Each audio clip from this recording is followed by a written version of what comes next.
Shabbat Shalom, everybody. It is Rabbi Stephen here with another week's commentary. And thank you all again for tuning in.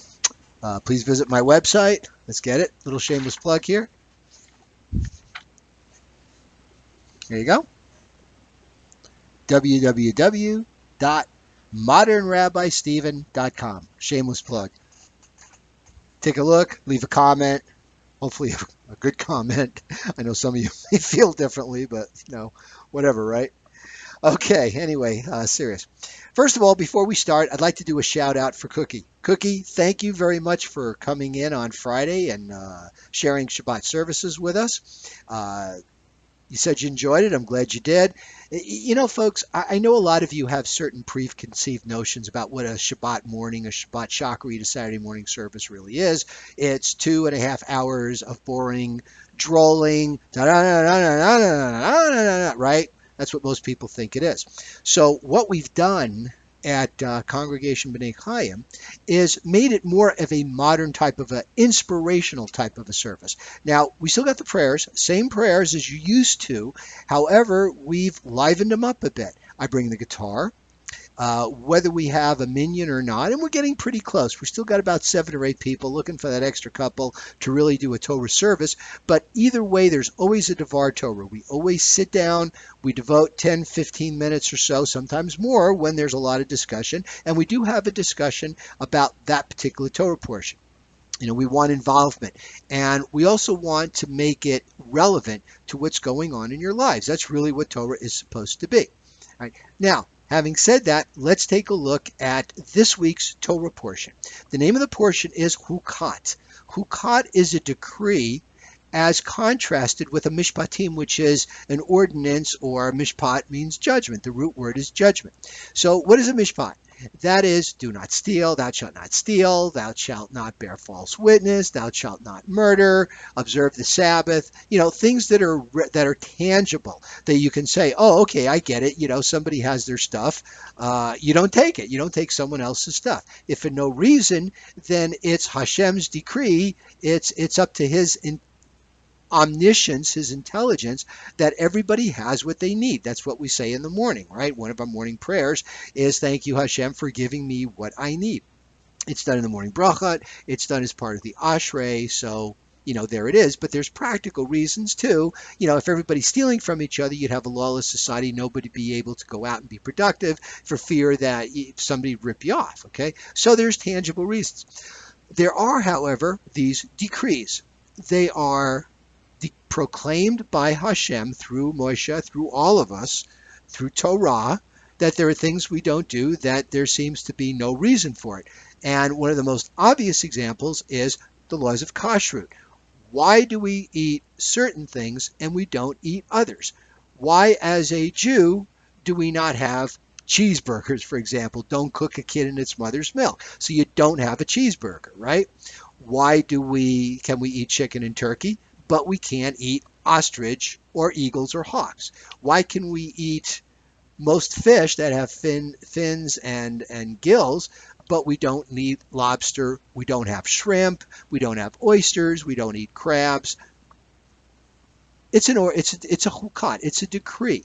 The reason is, as it says after listing all those things that we eat and don't eat in those particular portions in the Torah, and you are holy, and you shall be holy to your God. That's it. So this week's portion, we have another chukat. We have another decree, which seems to come out of nowhere, and it is the red heifer, the red cow. So there are red cows. I know they're few and far between, but there are red cows, cows with red hair. If there are 2 hairs of a different color, black, gray, white, whatever, that cow is off limits. But the red heifer is used, the para aduma is used to decontaminate people who have been contaminated through contact with a corpse. Somebody is found dead in their house for whatever reason, or they're dying or whatever. Okay, the whole house is now contaminated. It's tameh, av hatuma. It's a primary source of contamination. So now we have, and this is one of our mitzvot, you know, you're doing a good deed for someone who can never repay you, is going on and doing what they call in modern nursing last rites, dressing the body, preparing it, giving it a dignified burial. And as a result, you are now contaminated for 7 days. You have to go outside the camp. So, but you, again, remember, even though you're apart from the community, it's still because you've done a mitzvah, so it is ultimately a good deed. One of the ways they decontaminate you or purify you is with the ashes of the red cow that is burnt in its entirety, and it's sprinkled, and the person sprinkling the ashes on the person who is contaminated, that person being sprinkled, the sprinklee, as we shall call him or her, is now purified. The sprinkler, the one who is sprinkling the ashes, is now contaminated. So it's interesting that someone who is contaminated can purify someone. Now that sounds like a very bizarre concept, but think about it. Let's say you are born of evil, well, maybe not so much evil, maybe not such great parents, like Abraham, all right? He was born, he's the spawn of idol worshipers, right? And yet he was one of the most righteous people ever in the history of our planet. How does someone so righteous come from someone so not so righteous? Some of you, as we've talked, as we've communicated through Facebook and other social media and in discussions, have not had the greatest upbringings. You've had parents who, you know, through maybe no fault of their own or whatever, just weren't that great at bringing up a kid. It just happens, right? Maybe they laid guilt trips on you. Maybe they didn't give you the strokes, the positive strokes that you need to feel confident in yourself to succeed. And yet here you are doing what's right. In fact, it's almost, think of it, it's almost giving you a better sense of justice and righteousness because you've seen the contrast. So, and by the way, as we mentioned a week or two ago in our last one of our former portions or earlier portions, is that if you come out of an environment like that with non-righteous parents and yet you're so righteous, you've gone above and beyond because you've overcome the influence that you have, which was not so great. Okay? So there's the symbolism there. Now, the next portion is very, very infamous, very famous.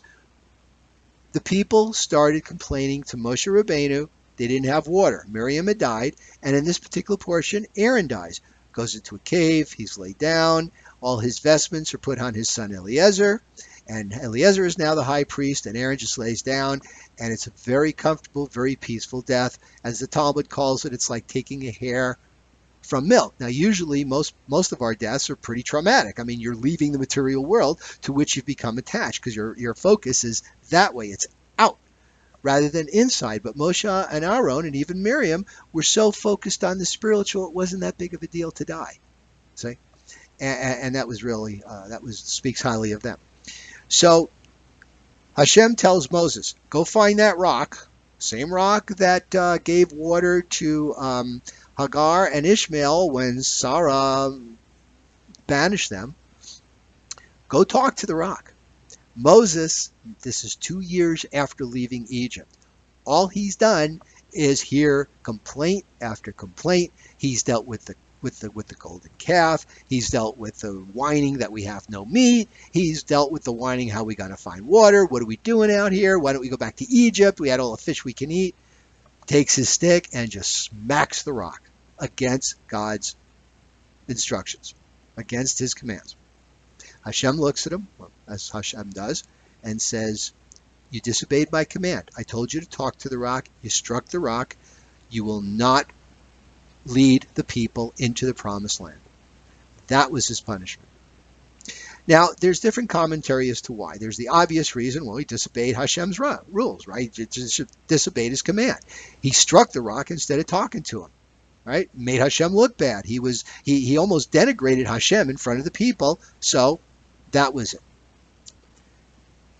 The other thing is that, well, he should have known to speak to the rock rather than strike it. He made a mistake, and for that, you know.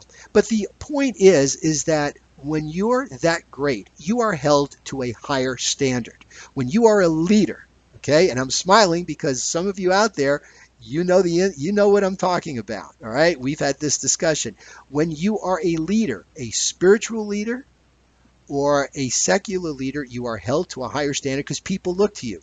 Whether you think it's justified or not, whether it's right or not, people look to you. You have a higher level of behavior. You have to go to a higher level. And for that, you're held to a higher standard. Solomon, King Solomon in Proverbs. I have this on my website.